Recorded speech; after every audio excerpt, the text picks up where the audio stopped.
souhaité parler donc d'histoire à nos lecteurs. Avant de commencer, je vous poserai une question en aparté sur les drapeaux qui sont derrière vous. Alors, j'en connais au moins un, disons deux, et j'ai des doutes sur le troisième. D'abord, c'est avec beaucoup de plaisir que je réponds à vos questions parce que je suis un amateur d'histoire. Je ne suis pas un prof d'histoire, mais je suis un amateur d'histoire. Et pas seulement d'ailleurs de l'histoire de France, mais de l'histoire des pays du monde. Voilà, je suis quelqu'un de curieux. Et moi, je m'intéresse à l'histoire à la fois parce que c'est toujours intéressant, mais aussi parce que ça permet de comprendre l'avenir ou de le deviner. Moi, je me suis intéressé à la futurologie, et la futurologie pour essayer de voir dans le futur comment peut évoluer une société, un pays. Il est toujours important d'avoir à l'esprit les récurrences historiques. Comme dit d'autres, regardons le passé, on gagnera du temps. Alors pour répondre à votre question, il y a à l'élection présidentielle des candidats qui parlent devant le drapeau bleu-blanc-rouge, le drapeau de la République française, toujours flanqué du drapeau de l'Union européenne bleu aux étoiles d'or. Comme vous le savez, moi je veux que la France sorte de l'Union européenne. C'est la raison pour laquelle il n'y a pas le drapeau bleu aux étoiles d'or, qui a une longue histoire d'ailleurs, sur laquelle on reviendra peut-être, mais en gros, qui est un symbole d'héraldique céleste, et cette héraldique céleste qui remonte à l'empire des Ottoniens, au Xe siècle après Jésus-Christ, bleu aux étoiles d'or, dont s'inspirèrent d'ailleurs quelques dizaines d'années après les rois de France, en reprenant à leur tour ce drapeau des Ottoniens, bleu, mais cette fois-ci avec des fleurs de lys d'or. Alors c'est pas l'origine du drapeau européen, c'est pas comme ça que ça vous est présenté. On présente ça comme étant un symbole de perfection, mais en réalité, si on entre dans le détail, vous savez qu'il y avait deux personnages qui ont eu un rôle central, Arsenates et Pierre Lévy, qui au début des années 50, se sont inspirés de ce drapeau marial qui est celui de l'Union européenne. C'est l'époque, en 1954, où Pie XII proclame le dernier dogme de l'Église catholique actuelle, c'est-à-dire le dogme de l'Assomption de la Vierge. En 1954, 1er novembre 1954, c'est à peu près à la même période qu'est établi le drapeau de l'Union européenne. Alors moi, comme je veux sortir de l'Union européenne, il n'y figure pas. Il y a une candidate qui ne parle que devant le drapeau bleu-blanc-rouge. Si vous voyez ce que je veux dire, je parle de Madame Le Pen. Moi, je parle devant trois drapeaux. Le drapeau de la France, le drapeau de la République française, mais qui est flanqué d'un côté du drapeau de l'Organisation des Nations Unies et de l'autre côté du drapeau de la francophonie. Pourquoi les Nations Unies? Parce que c'est un symbole, en fait, de la vision que j'ai du monde. Nous sommes sur une même terre, une même humanité. Il ne s'agit pas de refermer la France sur elle-même, mais il s'agit de prendre en compte le fait que c'est un pays parmi un concert de nations. Ça, on parlera peut-être de la vision que j'ai de l'avenir. Et pourquoi la francophonie? C'est le drapeau le moins connu, c'est celui que vous n'aviez pas forcément à l'esprit quand vous êtes entré dans ce bureau, parce que justement, c'est l'histoire de France, c'est l'histoire de notre langue, qu'il n'y a rien au monde qui rapproche plus les hommes qu'une langue maternelle, une même langue maternelle. Je me rappelle une fois avoir été avec un ministre français. Nous avions été reçus à Singapour, quelqu'un qui est mort il n'y a pas très longtemps, qui s'appelait Lee Kuan Yew, qui était le père fondateur de la cité-État de Singapour, qui était un des très grands hommes d'État du monde dans la seconde moitié du XXe siècle. Vous savez qu'il était chinois d'origine, comme les 75% de la population de Singapour. Et les Chinois disaient de lui un si grand homme pour un si petit pays. Et on avait été reçus donc à Singapour par Lee Kuan Yew, qui n'était plus le Premier ministre, mais qui était ce qu'on appelle en chinois l'empereur derrière le rideau. C'est-à-dire il avait fait nommer un Premier ministre qui s'appelait à l'époque Goh Chok Tong, et lui il était derrière. Et c'est lui qui pilotait, c'est lui qui orientait la politique. Et dans le courant du débat qu'il y avait eu, cet homme imprégné de culture confucéenne avait fait cette remarque au ministre que j'accompagnais. Il avait dit de toute façon, il n'y a rien au monde de plus important que la langue maternelle. C'est celle avec laquelle on voit le monde. Et il avait fait un petit peu d'anti-américanisme. Il avait dit ça, seuls les Américains ne peuvent pas comprendre ça. Je crois beaucoup à ça. Je crois beaucoup qu'au-delà des différences ethniques, religieuses et autres, La France, elle est d'abord et avant tout une vision du monde, une langue qui véhicule une vision du monde, et qu'il est très important que nous maintenions des liens avec les pays de la francophonie. Voilà, c'est un petit peu la symbolique. Moi, je veux sortir de l'Union européenne, mais je ne veux pas que la France se coupe du reste du monde. Il ne s'agit pas de nationalisme étroit, et il s'agit tout simplement de rendre aux Français leur indépendance, mais dans un cadre mondial. Vous savez ce que disait Charles de Gaulle, nous ne sommes pas des nationalistes, nous sommes des patriotes. Un patriote, c'est quelqu'un qui aime son pays, disait-il, et il disait c'est normal. Comme aimer son pays, c'est comme aimer ses parents. Un nationaliste, c'est quelqu'un qui déteste le pays des autres. Voilà. Je vous remercie de m'avoir éclairé. Pouvez-vous nous dire, avant toute chose, comment vous concevez l'enseignement de l'histoire, comment vous le voyez aujourd'hui par rapport à ce que vous avez vous-même connu dans votre enfance? Il y a un beau proverbe africain qui dit « Si tu ne sais pas où tu vas, regarde d'où tu viens ». Et je pense que l'enseignement de l'histoire n'est pas bien fait, de façon générale. Moi, je me rappelle, quand j'étais petit, dans les années 60 du XXe siècle, on apprenait l'histoire un petit peu de façon schématique à l'école primaire. C'était un petit peu avec des images d'Épinal. Saint-Louis sous son chêne qui rendait la justice à Vincennes, Sainte-Blandine. Ça avait un côté évidemment un petit peu ridicule peut-être, mais finalement on nous apprenait quand même d'abord une chronologie des événements. Ça, je crois que c'est très important d'avoir l'idée de la chronologie des événements. Ce que l'on ne m'avait pas suffisamment appris, je pense, c'était ce qui se cachait derrière les événements. Peut-être qu'un enfant de 7 ou 8 ans ne comprend pas forcément d'ailleurs ces choses-là. Saint-Louis rendant la justice sous son chêne à Vincennes, bon ben... Je ne comprenais pas, je me disais pourquoi c'est important, pourquoi un chêne, mais en fait tout le monde s'en fiche un peu que ce soit un chêne.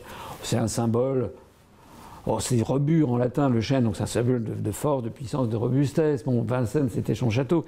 Mais en fait ce qui est important, et que j'ai découvert beaucoup plus tard en fait, c'est que c'était pas que ça soit sous un chêne ni que ce fût à Vincennes. Ce qui était important, c'est que Saint-Louis, Louis IX, rendit la justice. D'ailleurs, c'était pas lui directement, il avait auprès de lui, je crois, quelqu'un qui donne des instructions. Et c'est son mémorialiste, Joinville, qui rapporte qu'il pouvait recevoir un grand féodal et puis faire passer devant lui des manants.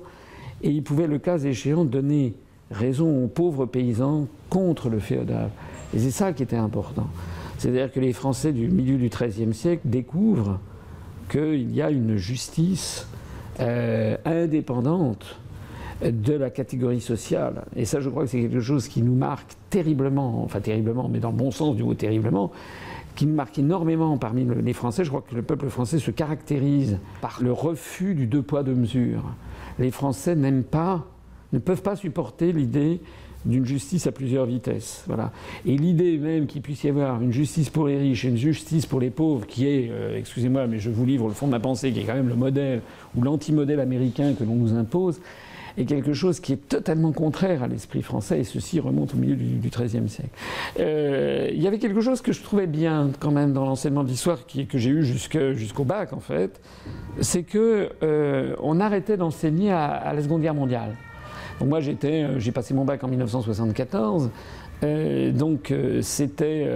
ça faisait à peu près 30 ans que la Seconde Guerre mondiale s'était terminée, et donc on n'enseignait pas après. Et on estimait à l'époque que c'était trop contemporain et que ça risquait trop de devenir de l'endoctrinement politique. Et c'est vrai que c'était extrêmement difficile. Si, premièrement, on n'enseigne pas l'histoire de façon chronologique, mais simplement par touche, ça fait la société du zapping, et je suis contre la société du zapping, parce que je pense que les jeunes générations, me semble-t-il, grâce à Internet, ont accès à beaucoup plus d'informations que moi lorsque j'étais jeune. Donc d'une certaine façon, moi je vois beaucoup de jeunes, notamment dans le mouvement politique que j'ai créé, qui connaissent plein de choses, sans doute davantage que ce que je connaissais, mais en revanche, ils ont souvent du mal à dresser des chaînes de causalité, des relations de cause à effet. Ça c'est la première chose. Moi je pense que l'histoire c'est justement savoir bâtir des chaînes de causalité. C'est également repérer les récurrences, les choses qui reviennent, pas forcément régulièrement, mais qui reviennent à intervalles plus ou moins réguliers au cours d'une même histoire, qui permet de sortir des archétypes dans l'histoire d'un peuple et d'un pays. Et puis je trouve aussi qu'il n'est pas sain, il n'est pas bien qu'actuellement on ait je sais pas moi, dans certains cours d'histoire et même avec des jeunes enfants qu'on leur parle, je sais pas moi, de la Constitution européenne, des choses qui sont extrêmement contemporaines. De l'Union européenne, on leur en parle comme on parlait aux jeunes étudiants ou aux collégiens soviétiques, on leur parlait de la construction du socialisme.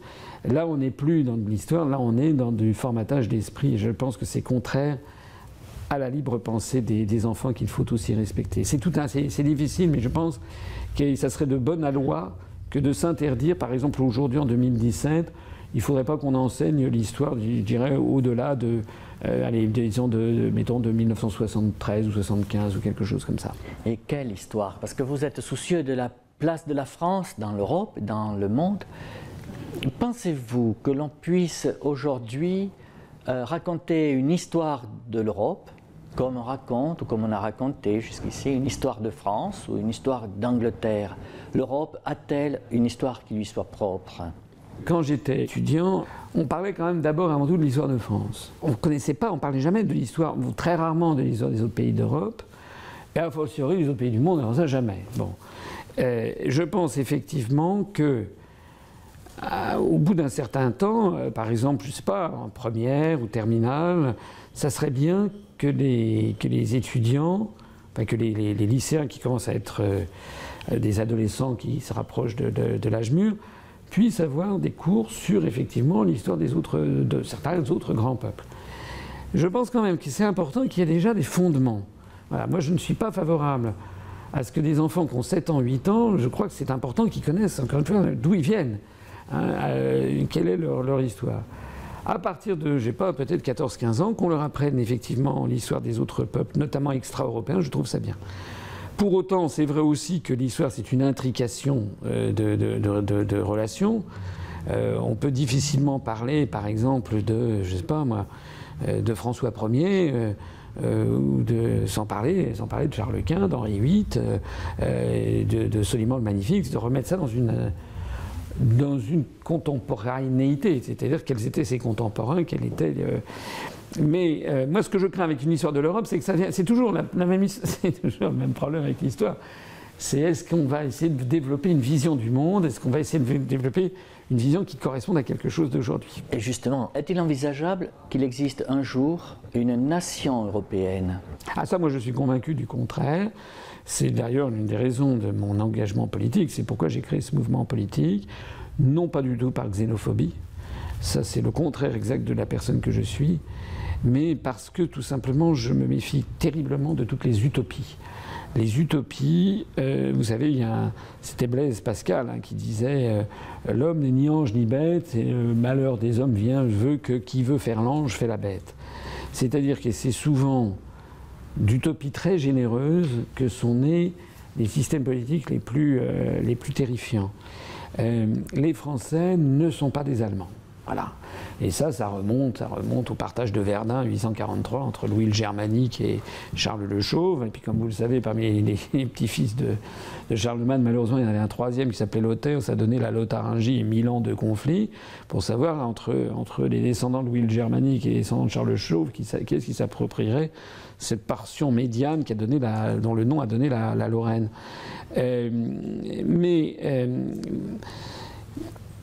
Comme on le disait tout à l'heure sur l'histoire des langues, une langue, ça véhicule une vision du monde. La géopolitique, la situation géographique véhicule une vision du monde. La composition anthropologique aussi. Bon. Les Français, d'un point de vue anthropologique, sont un peuple égalitariste. Je le crois profondément. C'est un peuple métissé d'origine. La France a été créée par la volonté de siècles et de siècles de souverains, de chefs d'État, de rois. C'est une des particularités je pense, du pays de la France, c'est qu'il n'y a pas de type ethnique français. Voilà. Les Gaulois, pendant la guerre des Gaules, sont battus par Jules César, en moins 47 avant Jésus-Christ. Ça va donner la Gaule qui va devenir gallo-romaine. Après ça, au début du 5e siècle, il y a ces tribus barbares, les Franken, qui veut dire les hommes libres, qui viennent s'installer au nord de ce qui est aujourd'hui Paris. Et ça va donner la plaine de France, Roissy en France et autres. Et puis il y a ce chef barbare qui s'appelle Claovec, et qui, après avoir dominé cette portion du territoire, décide de se fondre dans la masse, d'adopter la religion des gens qu'il a conquis.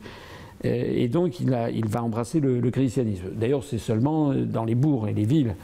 Puisque les paysans, eux, comme leur nom l'indique, paysans, ça vient de paganus, ça veut dire le païen, eux, ils sont restés encore fidèles aux anciennes religions, soit romaines, soit celtiques ou gauloises ou pré-romaines.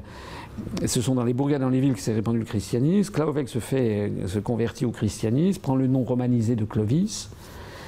Et de cette date, c'est une date extrêmement importante dans notre histoire, puisque il obtient la reconnaissance du clergé de l'Église, qui est une des seules institutions qui tiennent vraiment le pays en ce début du 5e siècle. Et sous l'influence de l'Église, il va y avoir une interdiction des mariages claniques.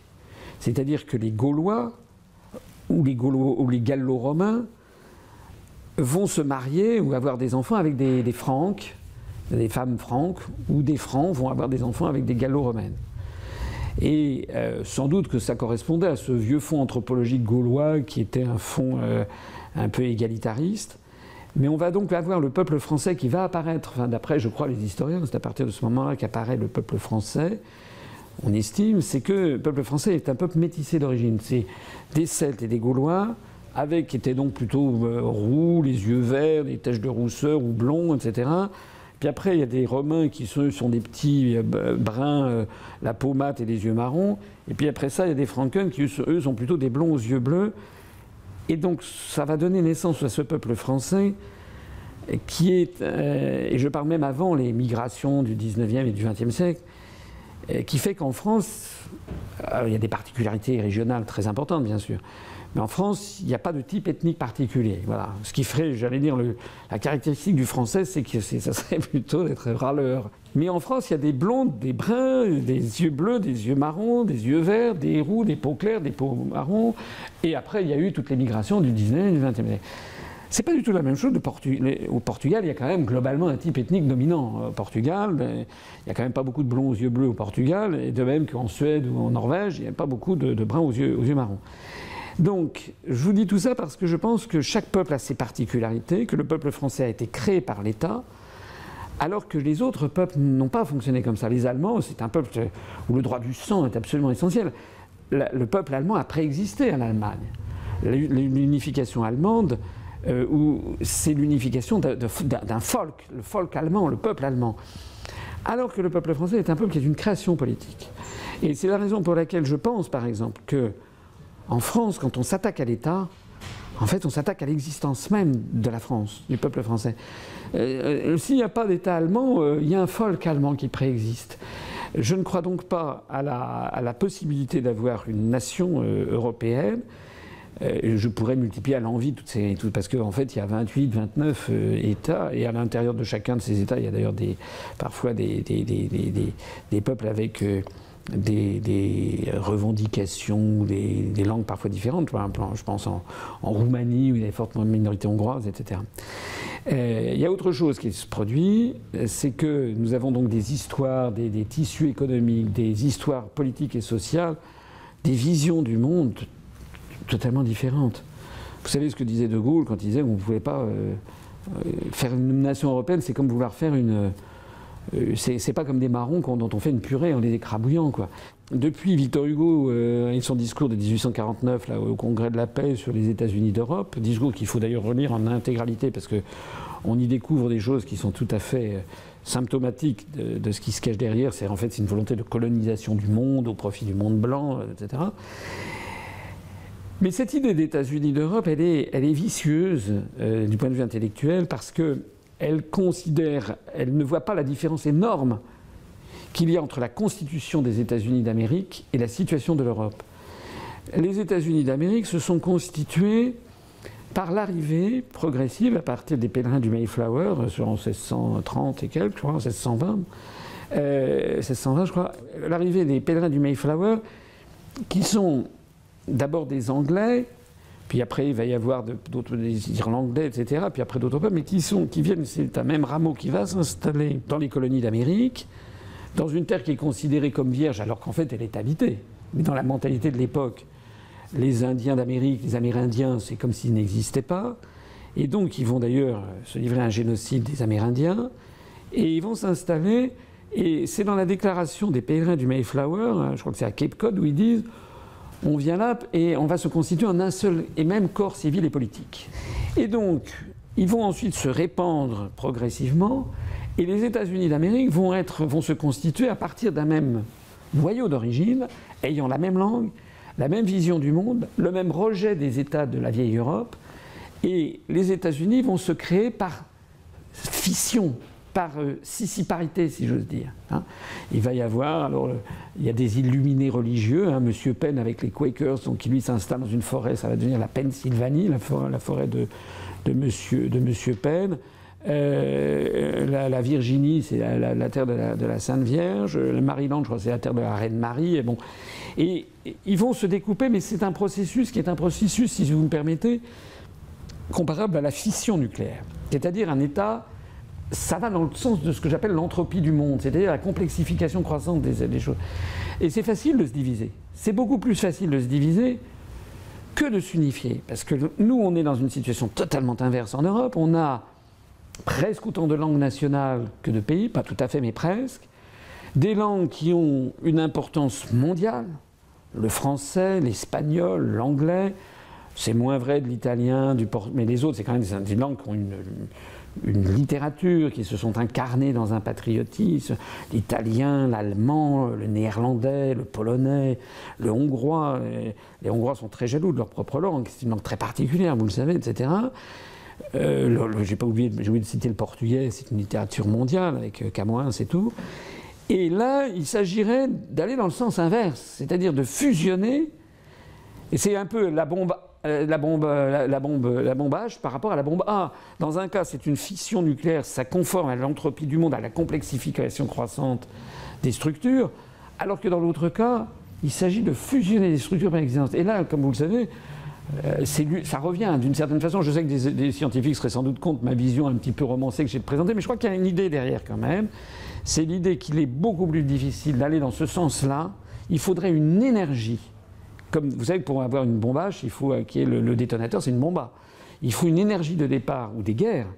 Parce qu'il y a des gens qui me disent parfois, mais pourquoi est-ce que il n'y aurait pas une Union européenne qui se créerait, une nation européenne qui se créerait, comme il y a eu la création de la France avec l'adjonction de la Bretagne, après le mariage d'Anne de Bretagne avec Charles VIII, puis avec Louis XII, comme il y a eu le traité des Pyrénées en 1659 qui a rattaché le Roussillon et l'Artois, comme il y a eu le rattachement de la Franche-Comté, etc., sous Henri IV, comme il y a eu le rattachement de l'Alsace sous Louis XIV et les Flandres. Il y a des gens qui me disent « mais pourquoi ça ne serait pas possible ?» Et moi je réponds « mais parce que nous ne sommes plus dans l'enfance du monde ». C'est-à-dire que peut-être que ça aurait pu arriver. De la même façon qu'il aurait pu peut-être ne pas y avoir de France. Finalement, on a des frontières naturelles avec l'Espagne, avec les Pyrénées, c'est quand même une frontière naturelle avec l'Italie. Mais toute la région, tout le nord et le nord-est, d'où sont venus d'ailleurs beaucoup des conflits de la France, pas uniquement d'ailleurs, c'est beaucoup moins évident. On aurait pu avoir, je sais pas, Philippe Auguste aurait pu être battu à Bouvines, et puis on aurait eu autre chose. Mais ça ne s'est pas passé comme ça. On a eu une nation qui s'est créée, qui a plus de 1000 ans d'âge depuis l'accession du Capet au trône à Noyon.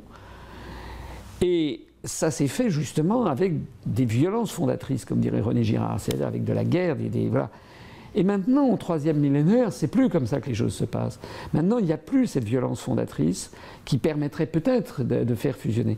Je ne le souhaite pas d'ailleurs. C'est la raison pour laquelle il faut, je crois, tenir compte avec lucidité de la situation. Et il faut militer, à mon avis, pour un nouveau concert des nations. Un concert des nations où il faut protéger au contraire la diversité des peuples, des langues et des nations. Peuples, langues et nations, on trouve ça dans la Bible. C'est une belle formule. Je crois que notre devoir pour nos descendants, c'est de faire en sorte qu'on n'ait pas... on puisse préserver ces grandes nations qui ont créé des civilisations, de la littérature, de la beauté, etc. Et non pas ce que je ne voudrais surtout pas qu'il arrive, c'est une espèce de pulvérisation de ces nations en sous-entités, sous la forme des euro-régions par exemple. Ce qui menace actuellement, il y a quand même des menaces d'éclatement de l'Espagne, d'éclatement de la Belgique, d'éclatement du Royaume-Uni, d'éclatement de la France, en sous-entités qui n'auraient pas la taille suffisante, et tout ce récit serait noyé dans une civilisation mondiale fondée sur une langue que certains appellent le globish, hein, l'anglo-américain de bazar, que les linguistes appellent ça une koiné, une espèce de nouveau latin de notre époque, et où tout le monde, et ceci véhiculerait un même mode de vie au niveau planétaire, tout le monde mangerait du McDonald's, du Kentucky Fried Chicken, tout le monde s'émouverait devant les mêmes productions hollywoodiennes. Enfin, pour moi, ça, c'est l'horreur. Je pense que ça serait dramatique de laisser ça à nos enfants et nos petits-enfants. C'est pour ça que il y a dans mon refus de la construction européenne, je pense que c'est fondé sur des idées saines. C'est pas du tout de la xénophobie, c'est au contraire la volonté de préserver, comme il faut préserver la diversité biologique des espèces animales ou végétales, il faut préserver aussi la diversité des peuples et des nations et des grandes civilisations de la planète.